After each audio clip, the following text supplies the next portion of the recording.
Sanibonani, welcome back to my channel. Welcome back to Mnkosi Nokuphila. Ngiyabonga kakhulu for clicking. Ungakhohlwa kwenza okufanele okuyikhona ekuzosiza ukuthi sikhule kule channel. Like, subscribe, share and also allow ama ads to run. Okay, ungawaskipi. Siyabonga kakhulu you guys so kule video sobe sikhulume njalo ke laphana ke ngomndeni kaMama uZanele Mbokazi ukuthi baye babonga kakhulu ukhozi ngokuthi babuyisele uMama uZanele Mbokazi emoyeni into kanjalo you guys. Ukhona bekhale ngokuthi hayiboni nasenizenzele imali lana ngokuthi benokunikhuluma ngoZanele Mbokazi into kanjalo guys.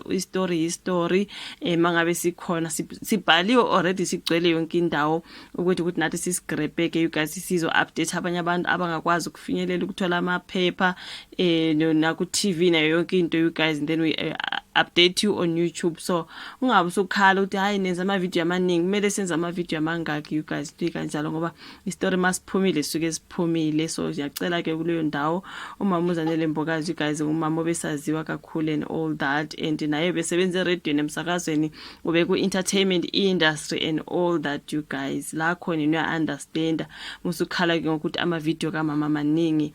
Siyamhlonipha njalo sibungaza ke impilo yakhe you guys njengoba kunjena nje ekhulunywa left right and center ngokudlula kwakhe emhlabeni, hayi ukuthi mhlawumbe uyadeleleka cha. So mina you guys kulonga understand bekhala ukuthi why nesenza ama video amaningi. So ke lapha nakukhulunywa ke ngomndeni ubonga kakhulu ukhozi ke ngokubuyisela uMama uZanele Mbokazi lapha ngase emoyeni. So ukuthi umndeni kaZanele Mbokazi uthi ubonga umsakazo oCause FM ngokuthi bambuyisele emsakazweni azozwakala ke ukugcina. Uthe ngathi bewazi ukuthi uZanele uzohamba njengoba naye alijabulela ithuba lokubuyela ekusakazeni. So uSthembiso Mtshalo ukhulumela umndeni ukusho lokhu izole emzini kaZanele eLamesi lapha nebonga kubasakazi balesi stage ade bezoveza amehlo ke emndenini. Umndeni kaZanele ubonge bonke abasemkhakheni izindaba imsakazo namaphepha abathe bebazi ukuthi bebengabangani bakhe. So umyeni kaZanele lapha uBishop uNkambule uyabonga ngakho konke uthe uyabonga ngakho konke ebenikwenza noZanele nimxhasa uma enidinga. Kodwa ke sibonga umsakazo ukhozi nabaphathi ngokubuyisela uZanele emsakazweni njengoba ube uthanda umsakazo. Ubehlala ejabule njalo meya khona bekucaca ukuthi uyokwenza into ayithandayo kuchaza lapha uSthembiso. So ke umphathi ke wokhozi FM usibonga ingcobo uthe nabo abazisoli ngokuthi bambuyisa uZanele njengoba kwaba isinqumo esihle abasithatha.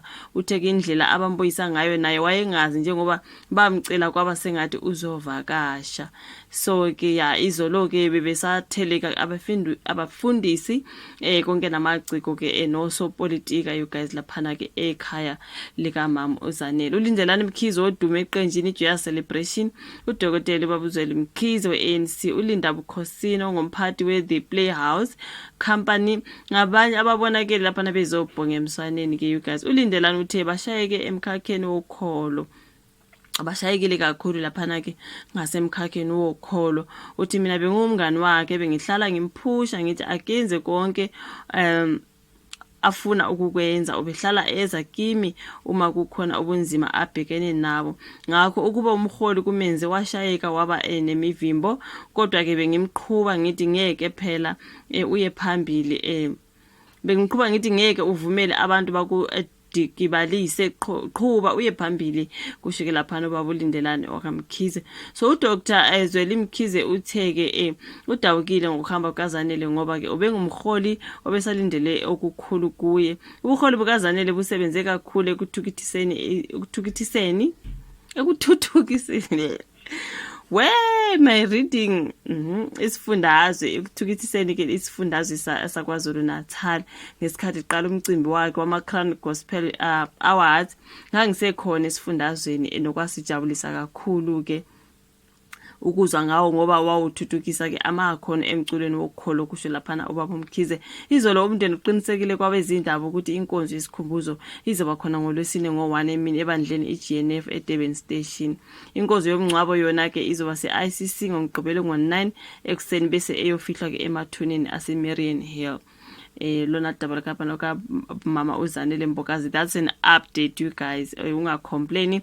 That's an update. Kumele siqhubeke you guys njalo sin update ukuthi what's happening was happening. Ungenzeka wena uyakwazi, kungenzeka ukhona omunye ongakwazi. Okay, phela kuba khona abanye basuke sebekhala ukuthi hayibo manje senitshelana kuma video yasemaningi into ekanjalo you guys. So lapha kusiya umndeni ke uye wabonga kakhulu ngokuthi bambuyisele emoyeni umama, naye bekujabulela futhi ukuba semoyeni bebele kubethelekile lapha emzini kaMama you guys ebeyoduduza khona. Asibonge njalo ukuthi ubuke le video, ulike, usubscribe, ushare. Siyobonana futhi kwenye elandelayo. Bye.